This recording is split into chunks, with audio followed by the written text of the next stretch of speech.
obituary reference asida ahaksu saruk yajage matam pibigidamak thagatsari ngasigi obituary reference asida hanagi pradhan mantri oibiramba Dr. Manmohan Singh mahak laikidaba amasung mahakna India gi tawbiramba mayam sing adu khalubada aikoi nuaijaba phauki adubu mahak ki sumba laikidaba sida nuaitaba photokchari ani subada Sri La Ganeshan, former governor of Manipur mahaki imung manung amasung mahak laikidabada wahuriba mayam punamakta aina nuaitaba photokchari ahum subada Uncle Sri Thaudam Devendra, former member of the Manipur Legislative Assembly, Jiribam Assembly Constituency dagi karakhiba kayarak hana karakhiba mahak laikidabadasu nuaitaba photokchari amasung imung manunggi awabada saruk yajari loinana Sri B.D. Behring Sandil Esidagi karamba kayarak hana karamba aduga mahak laikidabada nuaitaba photokchari Sri Henam Lukhon Singh, Honorable Member, Webiramba, Konthozam Assembly Constituency Degi, Karakhiba, Amasung Minister, Werkiba, Mahak Laikidabada, Nuaitaba Fundokchari, Tudokna Sri Bungjagin Balte, Nagi Maruf, Laikidabada, Nuaitaba Fundokchari, Tanlon Esidegi, Mahak Kayarakana Karakibani, Amasung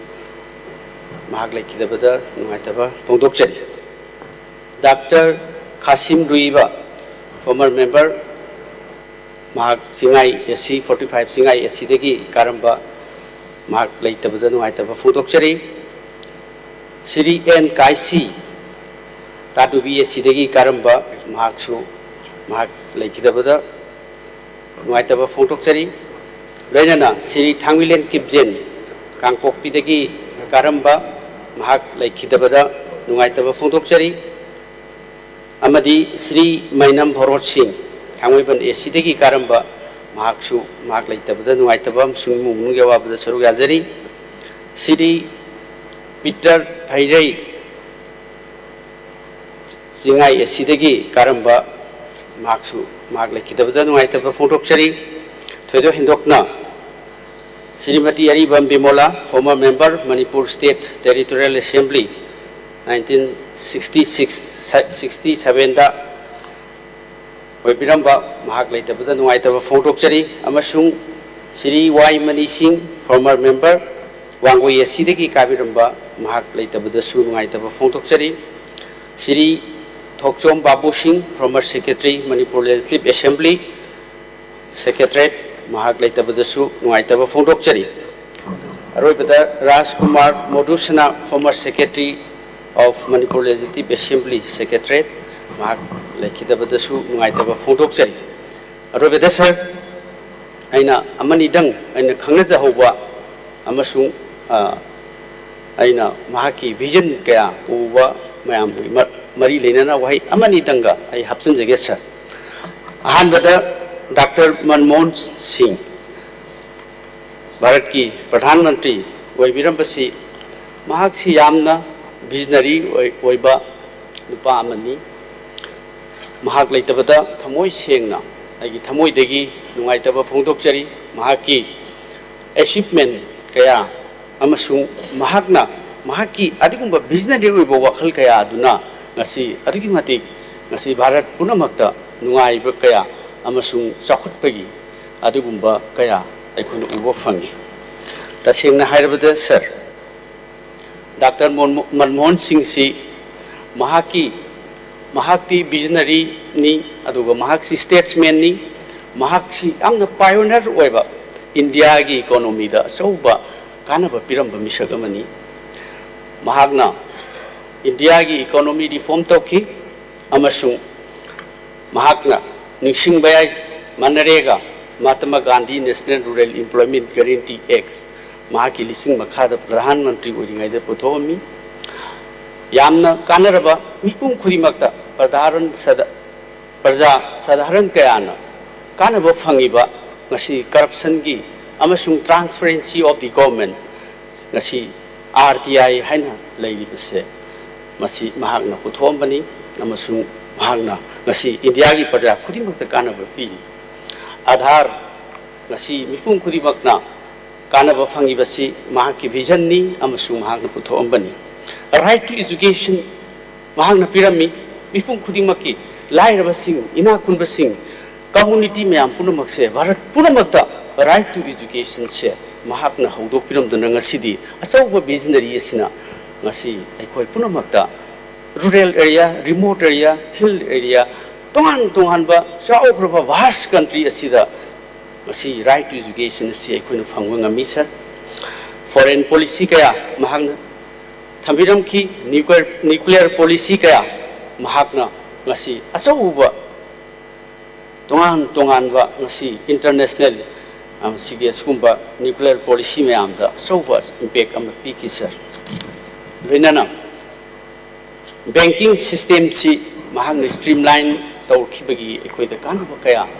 bharat ki punamakta praja khudimakta piki indo japan indo china amasung indo america asugumba relation kaya develop tawki amasung madu afaba economy amasung afaba international relation kaya do mahang piramki ekoina ningsingubada mahagasi. One of the biggest challenges the research community faces in using AI is trust. LeapSpace uses only peer-reviewed research. In addition, every AI-generated insight includes a trust card showing sources, an explanation for why a source was cited, surfacing contradictions and helping you calibrate the strength of the evidence. So you don't just get closer to the insight, you get closer to the truth. LeapSpace, the research-grade AI workspace.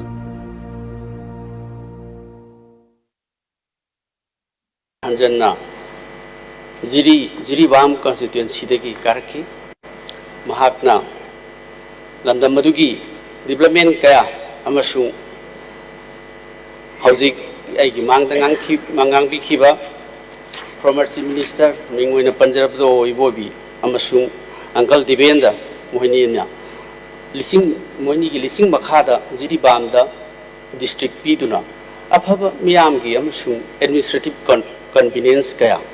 mafam adugi parasingda pibungki mahaki asobo mateng leiki maramasina kaubung amamroidaba thabak kaya member amoina mafam adudagi karaga member am oina miyamgi asoba thabak kaya tawki habasi ningsingubada ngasi house asida adugi mati